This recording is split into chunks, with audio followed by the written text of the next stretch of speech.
Isang mapagpalang araw sa ating lahat. Ang buwan ng Hulyo ng bawat taon ay ating pinagdiriwang bilang buwan ng nutrisyon.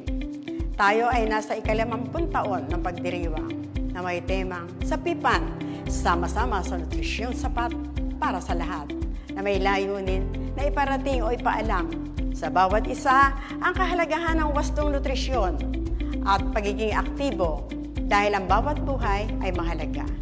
Gabay ang PIPAN upang maisakatuparan ang wastong nutrisyon. Ang pamahalaan lungsod po ng Taguig sa pangunguna ng tanggapan ng nutrisyon ay magsasagawa ng iba't ibang aktibidad gaya ng Nutrition Month launching, cooking contest, simultaneous promotional events, lecture on Nutrition Month theme, advocacy on PIPAN for SK officials at NutriBingo, at iba pang mga aktibidad. Ito ay maisasakatuparan sa pakikipagtulungan ng iba't ibang ahensya tulad ng National Nutrition Council, City Health Office, City Agriculture Office, Department of Education, Department of Social Welfare and Development, Department of Interior and Local Government, City Nutrition Council, at ang Barangay Nutrition Committee. Sa pakikipagtulungan sa mga ahensyang nabanggit, nais ng aming tanggapan na mas palawigin ang kampanya laban sa malnutrisyon sa aming syudad.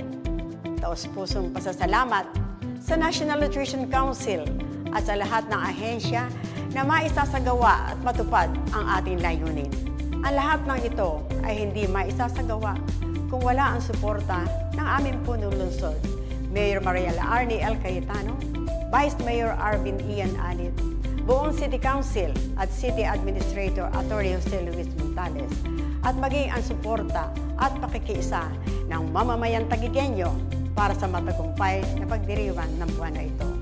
Mataas na pagbati para sa National Nutrition Council. Happy 50th anniversary. Muli, Happy Nutrition Month sa lahat at laging tandaan, sa PIPAN, sama-sama sa nutrisyon sapat para sa lahat.